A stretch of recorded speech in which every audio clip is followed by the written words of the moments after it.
Hello friends, welcome to you all. एक बार फिर से आप सभी का स्वागत है हमारे इस ऑनलाइन स्टडी चैनल पे।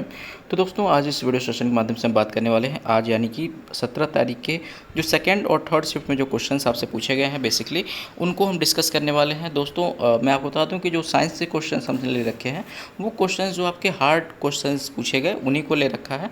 जो बहुत ही आसान क्वेश्चन पूछा गया उनको नहीं लिया हुआ है, तो इसके लिए आप बिल्कुल टेंशन मत लीजिएगा।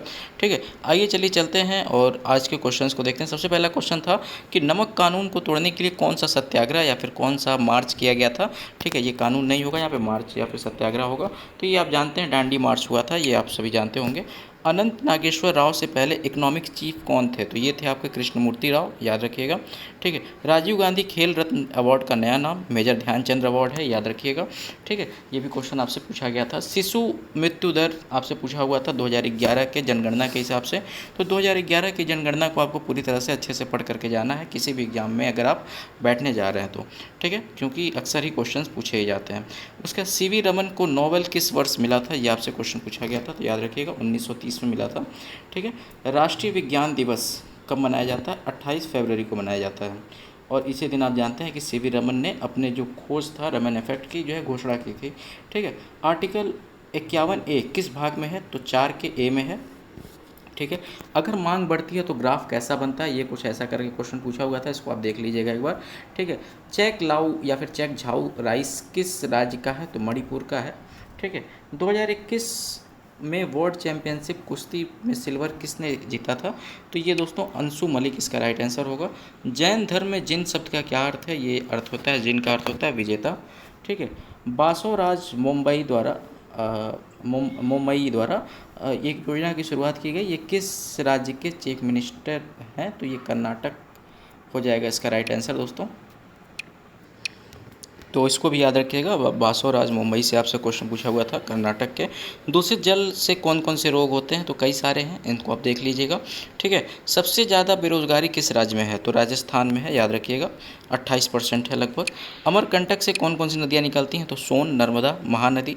इसको आप जो भी आपके ऑप्शन में रहा होगा वो आपका राइट आंसर हो जाएगा। तीनों ही नदियाँ अमरकंटक की पहाड़ियों से निकलती हैं, सो, न और म, सोनम हो जाएगा, आप इसको याद रख सकते हैं, सोनम। ठीक है, सोन, नर्मदा और महानदी, सोनम। ठीक है, चलिए एसडीआई इंडेक्स 2022 पूछा हुआ था, तो इसमें भारत की रैंकिंग पूछी हुई थी, तो 131वां रैंक है। इसको दोस्तों जारी किया जाता है यूएनडीपी यानी कि यूनाइटेड नेशन डेवलपमेंट प्रोग्राम द्वारा, और 1990 से इसकी शुरुआत हुई थी। एक और क्वेश्चन भूदान आंदोलन से पूछा हुआ था, ये इसके सूत्रधार कौन थे, तो आचार्य विनोबा भावे। ठीक है, इसका राइट आंसर होगा। उसके बाद इंडियन म्यूज़ियम एक्ट कब आया था, तो 1990 में आया था। ठीक है, चलिए आर्टिकल 279 का ए किससे संबंधित है, तो जीएसटी काउंसिल से संबंधित है।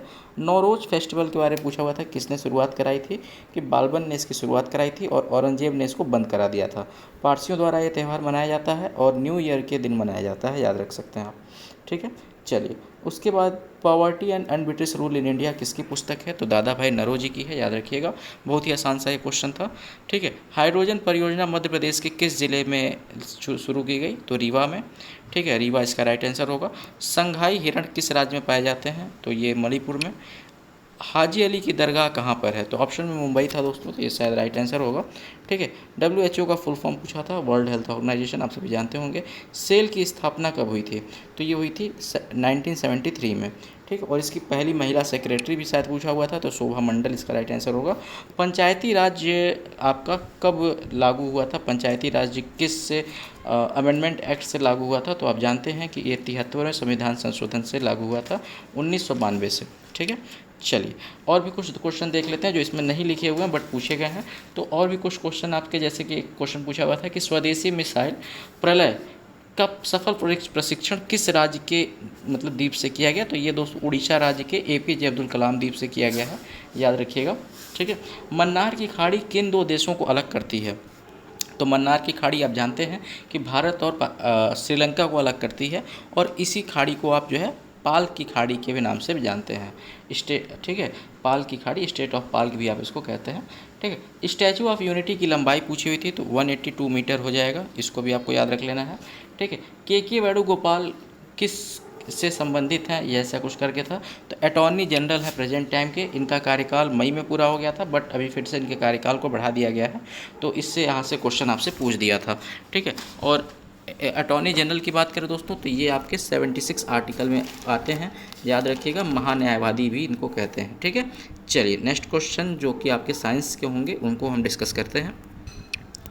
तो यहाँ पे कुछ साइंस के क्वेश्चन मैंने ले रखे हैं। पहला क्वेश्चन है कि न्यूलैंड पीरियोडिक टेबल का पहला और अंतिम एलिमेंट बताइए कौन सा था। तो दोस्तों अगर ये क्वेश्चन अगर डायरेक्टली अगर आपसे पूछा गया था तो बहुत ही हार्ड क्वेश्चन था, परंतु अगर आपके हो सकता है कि ऑप्शंस इस प्रकार से रखे गए होंगे कि सभी लोग बाय ऑप्शन ही कर दिए होंगे। ठीक है, तो अकॉर्डिंगली आप हो सकता है कि जैसा भी हो। ठीक है, बट इसका जो राइट आंसर होगा वो होगा हाइड्रोजन और थोरियम। डीप क्वेश्चन माना जा सकता है इसे। ठीक है, फोटोग्राफी में किस एलिमेंट का प्रयोग करते हैं। तो फोटोग्राफी में सिल्वर ब्रोमाइड नामक एक एलिमेंट होता है। ठीक है, Ag आप कह सकते हैं सिल्वर हो गया और ब्रोमाइड Br हो गया। ठीक है, तो सिल्वर ब्रोमाइड नामक एक एलिमेंट होता है। इनको मतलब जब दोनों मिलते हैं तब सिल्वर ब्रोमाइड बनता है, ऐसा नहीं है कि Ag और Br अलग अलग होते हैं। ठीक है, चलिए नेक्स्ट क्वेश्चन है कि पानी जमीन के अंदर किस प्रक्रिया द्वारा जाता है। तो अनफिल्टरेशन इसका राइट आंसर होगा। ठीक है, अनफिल्टरेशन ANFILTERATION। ठीक है, यहाँ पे आप देख सकते हैं लिखा भी हुआ है। ठीक, उसके बाद पूछा हुआ था जिप्सम को गर्म करने से क्या प्राप्त होता है। तो इसका राइट आंसर हो जाएगा POP, प्लास्टर ऑफ पेरिस। इसका यहाँ पे फॉर्मूला भी लिखा हुआ है। जिप्सम का फॉर्मूला होता है CaSO4 × 2H2O, और इसको जब हीट किया जाता है दोस्तों तो ये CaSO4 × हाफ H2O में कन्वर्ट हो जाता है, जिसको हम प्लास्टर ऑफ पेरिस या फिर POP भी कहते हैं। ठीक है, बल्ब का फिलामेंट पतला और लंबा क्यों बनाया जाता है। तो आप जानते हैं दोस्तों एक फार्मूला होता है R = ρL/A। ये रो है, रो यानी कि डेंसिटी। ठीक है, ρL/A। तो किसी भी चीज़ का लेंथ जितना ज़्यादा होगा उतना ज़्यादा रेजिस्टेंस होगा, और जितना ज़्यादा रेजिस्टेंस होगा उतना ज़्यादा वो क्या होगा, तेज़ जलेगा। ठीक है, तो अगर आपसे पूछता है कि बल्ब का तार लंबा क्यों किया जाता है, तो लंबा इसलिए किया जाता है क्योंकि क्या हो, फिलामेंट लंबा इसलिए किया जाता है क्योंकि बल्ब जो है तेज़ जले। ठीक है, ज़्यादा प्रकाश के से जले। ठीक है, उसकी लुमिनस मतलब आप कह सकते हैं इंटेंसिटी थोड़ी सी जलने की, ब्राइटनेस थोड़ी ज़्यादा हो जाए। ठीक है, इस कारण से आप देख सकते हैं कि लेंथ को ज़्यादा और एरिया को कम किया जाता है। ठीक है, चलिए उसके बाद ओम्स लॉ के बारे में पूछा हुआ था, तो V = IR, इसको आप डायरेक्ट याद रख सकते हैं।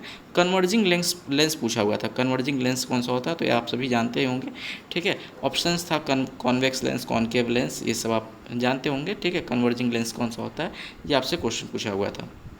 ठीक है, चलिए तो कन्वर्जिंग लेंस और कन्वर्जिंग मिरर में कंफ्यूज मत होइएगा, ज़रूर आप देख लीजिएगा पूरे कॉन्सेप्ट को, और पूरे को देख करके ही जाइएगा। ठीक है, लीवर में किसका पाचन होता है, या फिर लीवर से किसका पाचन होता है। तो आप जानते हैं लीवर से एक प्रकार का गैस्ट्रिक जूस निकलता है जिसका नाम होता है बाइल। ठीक है, या फिर बिलरुबिन आप कह सकते हैं, या फिर इसी को आप पित्त रस भी कहते हैं। और इससे आप जानते हैं कि फ़ैट जो होता है वो फ़ैट जो है छोटे छोटे ड्रॉपलेट्स में बढ़ जाता है, जिसको कि हम इमल्सिफिकेशन कहते हैं। तो फैट का पाचन आप मान सकते हैं। ठीक है, लीवर से फैट का पाचन आप मान सकते हैं, या फिर फैट का इमल्सिफिकेशन होता है, ये आप कह सकते हैं। पर्यावरण स्वच्छ करने में कौन सा सहायक है, तो शायद ऑप्शन में लाइकेन था। ठीक है, तो जो भी ऑप्शन में हो ये सारे आपके अपमार्जक या फिर अपघटक या फिर शैवाल, लाइकेन, ये सारे आपके राइट आंसर हो सकते हैं। ठीक है, उसके बाद पूछा हुआ था कि ऑक्सीजन में किस लिए ज़रूरी है, ऑक्सीजन इज इम्पॉर्टेंट फॉर क्या। ठीक है, तो इसका राइट आंसर हो जाएगा रिस्पिरेशन। ठीक है, उसके बाद विटामिन डी का नाम पूछा हुआ था। ठीक है, साइंटिफिक नेम पूछा हुआ था, याद रख लीजिएगा। मिल्क ऑफ मैग्नीशिया द्वारा पूछा हुआ था कि मिल्क ऑफ मैग्नीशिया किसको कहते हैं।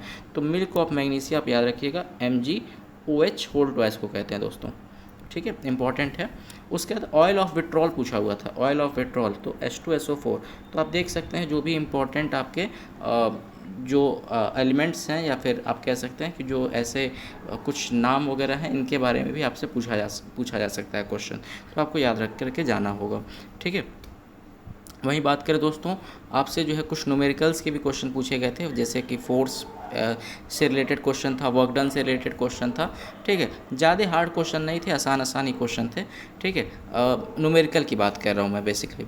ठीक है, कैल्सीफेरॉल किस विटामिन का नाम है, ऐसा कुछ पूछा हुआ था, याद रख लीजिएगा। ठीक है, उसके बाद पूछा एलिजा टेस्ट किससे संबंधित है। ये सब चीज़ें तो मैंने आपको पहले ही बता दिया। ठीक है, ये आपके फर्स्ट शिफ्ट के क्वेश्चंस थे। ठीक है, उसके बाद एक हीलियम का ऑक्सीडेशन नंबर पूछा हुआ था, इसको भी आप देख करके जाइएगा, ऑक्सीडेशन नंबर कैसे निकालते हैं, क्या करते हैं। ठीक है, ये सब आप ध्यान रख लीजिएगा। ठीक है, चलिए आशा करते हैं दोस्तों कि आपको ये वीडियो पसंद आया होगा। वीडियो को लाइक कीजिए, चैनल को सब्सक्राइब, साथ ही साथ बेल आइकन दबाइएगा। धन्यवाद।